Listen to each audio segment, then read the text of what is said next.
because nothing can work in Kenya when William Ruto is in office. For us to bring to an end abductions and killings of young people, William Ruto must exit from office. For us to restore our education system so that our children can go to school, they can access free primary and secondary education, our university students can have loans, William Ruto must exit from office. For the economy to get back on form, for us to restore our economy, William Ruto must be one term. What we are saying is, before we can get our country back, before we can restore the dignity of the payslip, William Ruto must exit from State House. And that is why the Kenyan people in unison have agreed this one term. To an extent that today, the president and his deputy cannot hold an organic meeting. All their meetings must be at our tent where people have been vetted and paid so that they can avoid people seeing one term. You saw what happened during the opening match of the Chan football tournament. The president and the governor of Nairobi had to purchase all the tickets, and the tickets were given to officers from the Kenya prisons, NYS personnel, and supporters of Governor Sakaja and MCAs aligned to him, so that they don't have an organic group in Kasarani, so that they don't sing one term. In the process, they were not able to distribute all the tickets, despite organizers having said that all the tickets have been sold out. Most of the seats were empty because, against the FIFA rules, all the tickets were purchased in bulk so that they give them to their supporters, so that they avoid the situation of people coming to say one term. But I don't know what they'll do, because on the day of the voting, they would have to pay everybody in Kenya. And even if they pay them, they will still have to come and vote for Ruto to be one term. So it's a prerequisite for us to restore Kenya, for us to restore our country, for us to restore our economy, for us to restore the dignity of the payslip, for us to have our children safe from killings, for us to have Kenyans doing business in a good environment. William Ruto must be one term. That is the movement we are spearheading, and I can tell you it's unstoppable, and it's going on. And probably they were thinking it's Rigiji who is behind it. I've been out of Kenya for the last 5 weeks. The one-term movement is even stronger than it was when I was in Kenya. So it's one term. Persuaded that the leaders I work with are strong and are committed to a united opposition so that we have one candidate to face William Ruto in the next general election. I have personally committed before the people of Kenya that if I'm not chosen to be the flag bearer, I will be more than willing to support whoever is agreed on. My colleagues, Honorable Stephen Kalonzo Musyoka, has committed himself that in case he's not the flag bearer, he'll support whoever is agreed upon. Dr. Fred Matiang'i has committed that if he's not the flag bearer, he'll support whoever has been agreed on. What I know, and I appeal to my colleagues, is to remain strong and to remain focused, because the people of Kenya expect us to stick together. William Ruto has rolled out a very elaborate plan to divide the opposition. And he is using every trick in the book, and he has applied massive resources to try to create problems within the opposition. Specifically, he has started with the mountain. He would want a situation where he divides the mountain, because the mountain vote, by sheer size, is very decisive in who becomes president and who doesn't become president. And since he is aware that the mountain has decided it will not support him, he would like to divide the mountain. We are aware of schemes to form political parties within the mountain to come and rival the DCP, which is the party of choice in the area.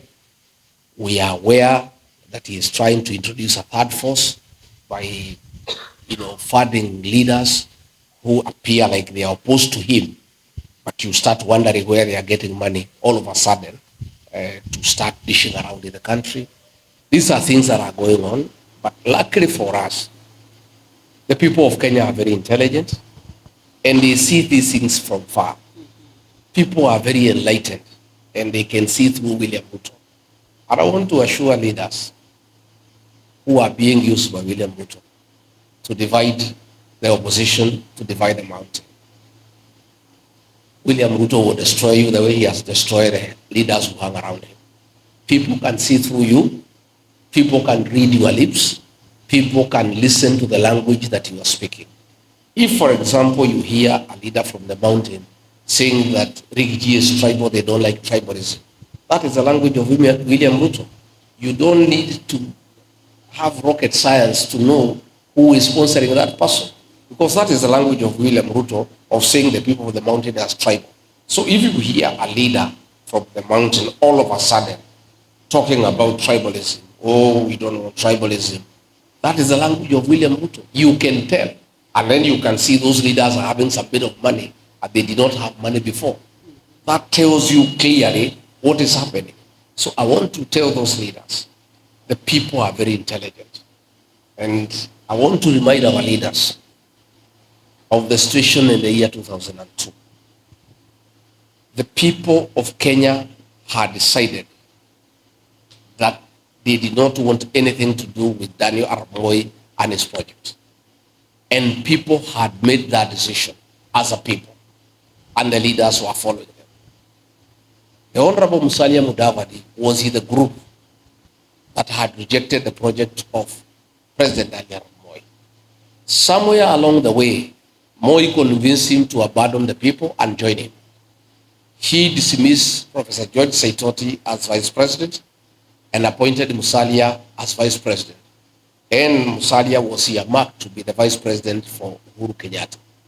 The people of Sabatia, the people of Vihiga, the people of Western Kenya refused to follow Musalia Mudavadi. He went alone. He lost his seat as a member of parliament for Sabatia. Let me caution my colleagues and all those of us who want William Ruto to be wanted. The mood in the country today as we speak. Any of my colleagues will abandon the one-term movement at the behest of President William Ruto for the purposes of financial gain or promises or positions. That he'll go alone and he'll not go with the people. And he or she will be isolated. That is what I know. But I'm happy talking to my colleagues this morning, because all of us are concerned about the machinations of William Ruto. All of them are steadfast and they have committed, they will stick to the cause and they will not let the people of Kenya down. That is a narrative by William Ruto to try to demonize me before the people of Kenya and to suppress truth. William Ruto has nothing against me. And the only remaining strategy is to label me a tribalist, to try to demean me before the people of Kenya. Fortunately, it's only William Ruto, his sycophants, and bloggers paid by government who call me a tribalist. I'm the darling of the Kenyan people. As you have rightly said, when I was in Ukambani, everybody, thousands of people from that area wanted to hear from me. When I arrived in Mombasa, in Kilifi, in Malindi, everybody wanted to listen to me. When I went to Masai Land, in Kajiado, in Narok, the Maa people want to listen to Rigiji. When I went to Western Kenya, I was a star guest in Bungoma, in Busia, in Kakamega, in Vihiga. The people of Kenya believe in me and the truth that I speak every day. It's only William Ruto, because there's nothing else he can say against me. As you have rightly put it, nobody believes in me, because when I campaigned for him, he never called me a tribalist. When the people of the mountain Kenya supported him to a man, he never said they are tribal. He has only decided we are tribal because we have rejected his leadership and we have said we are not going to support him. As long as we were supporting him, we were good people and we were very nice people and nationalists. But the minute we decided that he cheated us, he betrayed us, he misused us, he was the wrong choice for us and for the country.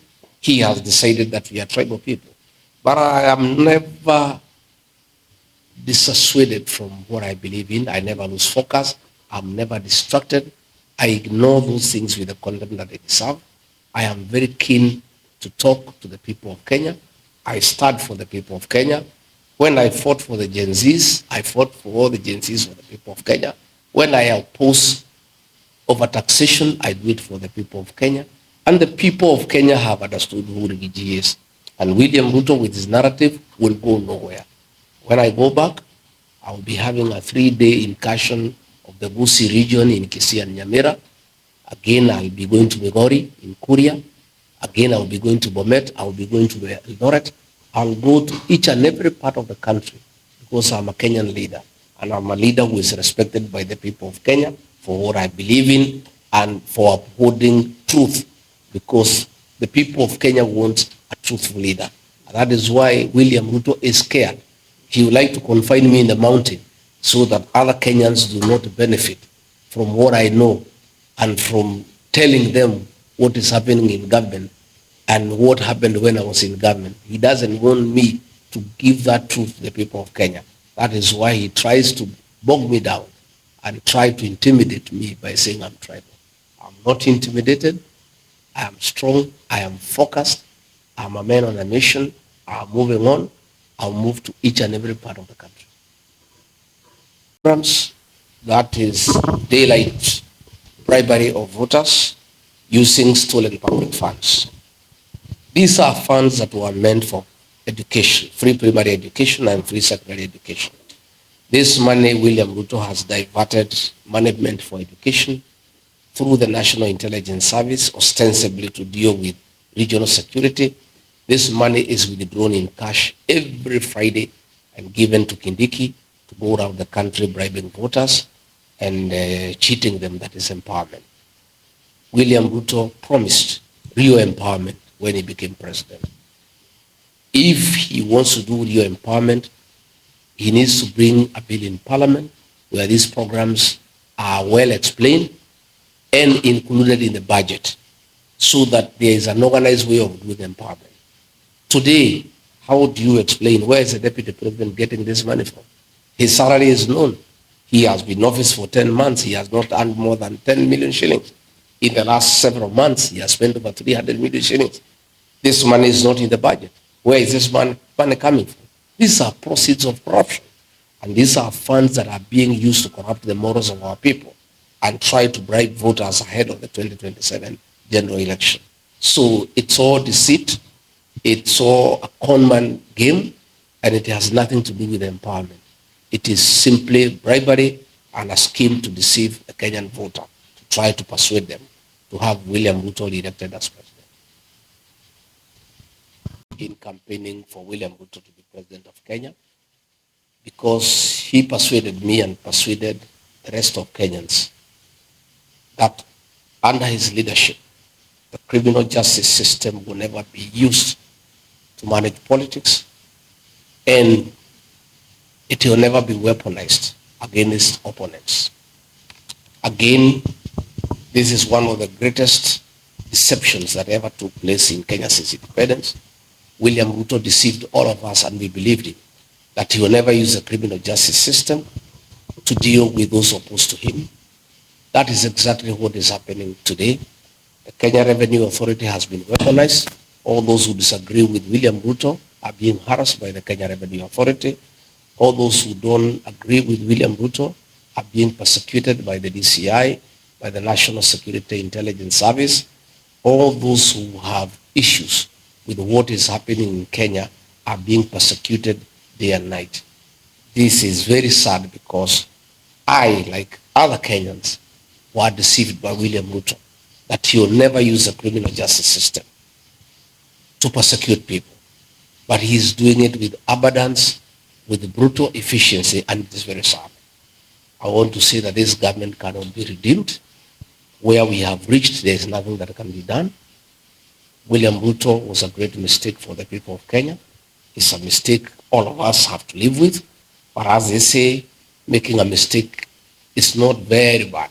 what is bad is to repeat that same mistake. The people of Kenya have to deal with this matter. And that is why one term has become a national movement. It is a clarion call in every public sitting, anywhere 2, 3 people are meeting, even young children. Everybody is just saying one term because this government cannot be redeemed. And I'm very excited that yesterday in the Senate, the chairman of the Foreign Relations Committee tabled a motion for the American legislative arm to review the status of Kenya as a non-NATO ally because of violation of human rights, because of abductions, extrajudicial killings, using police against civilians, and again working with terrorist organizations in Sudan, in Somalia. And I want to appeal to the people of Kenya living here and working here in the United States to take time to lobby their senators and their congressmen so that they can know exactly what is happening in Kenya, so that when this particular motion comes up for discussion, there is support from the senators here in the United States, because Kenyans here are quite informed as to what is going on back home, and they can get evidence from home on the issues of extrajudicial killings. In fact, it is very sad that President William Ruto had the audacity to publicly issue orders for people to be shot. His Minister for Interior gave a shoot to kill order, which is happening every day. These are some of the things that must find their way on the floor of the Senate here in the United States, so that the American government can be well appraised of what is going on back at home. And we are hoping and we are appealing to the American government, and specifically President Donald Trump, that as he chooses an ambassador for Kenya, because the position is vacant, to consider to give us an ambassador to Kenya of the same caliber and thinking and orientation as Smith Hempston, who came in to help the people of Kenya when they face similar circumstances of violation of human rights and the erosion of democracy. We'll be very happy if we could get an ambassador, the caliber of Smith Hempston, to come to Kenya and help us to restore our democracy and to restore the respect of human rights in our country. In the United Opposition, we have a committee on restorative justice led by former Speaker and former Attorney General, the Honorable Justin Bidan Muturi, because I believe in restorative justice. The young children who died and their parents deserve justice, and they are entitled to justice. In fact, if I'm elected as President of the Republic of Kenya in 2027, my first action in office will be to set up a judicial commission of inquiry to inquire on the killings that took place on June 25th and the subsequent killings that have taken place since then, the issues of abductions, so that all those people who are responsible for the killings are brought to justice. Number two, I would initiate a mechanism for the compensation of families of those children who are tortured, those who are killed, and all those who have had problems with the government of President William Ruto. So let me assure the people of Kenya that I'm committed to make sure that the agencies and their parents do get justice, and all those who took part in abductions, in extrajudicial killings, in torture, in burning people's businesses, in disrupting meetings will be brought to justice. In fact, let me put our police officers on notice. All those officers who are being misused by William Ruto to break the law and disrupt public meetings, shoot leaders, beat up people, they'll have to answer. And I have asked our teams to keep a record of all these actions that are unlawful, that are being perpetuated by the police, so that these people will be held to account. I want to ask families of Gen Zs who are killed, who disappeared, to make sure they document all the circumstances under which their children disappeared, under which police station, so that the commanders of those stations then will be held to account. Let me tell officers commanding police stations, officers commanding police divisions, all the atrocities against the people of Kenya that are being committed within your jurisdiction, you will have to answer it one day. If you see what has happened in Kenya, there was the issue of Aglo-leasing that took place in the year 2003. The courts have decided so many years later, almost 22 years later, that those people will have to face justice. So all those police officers in the DCI, in the National Intelligence Service, in the National Police Service, officers in the Ministry of Interior, who are committing crimes against the people of Kenya, when we form government in 2027, you will have to answer for those crimes of commission and omission, because that is the way the law says. Thank you, Your Excellency. Thank you, Jerry. That is a narrative by William Ruto to try to demonize me before the people of Kenya and to suppress truth. William Ruto has nothing against me. And the only remaining strategy is to label me a tribalist, to try to demean me before the people of Kenya. Fortunately, it's only William Ruto, his sycophants, and bloggers paid by government who call me a tribalist. I'm the darling of the Kenyan people.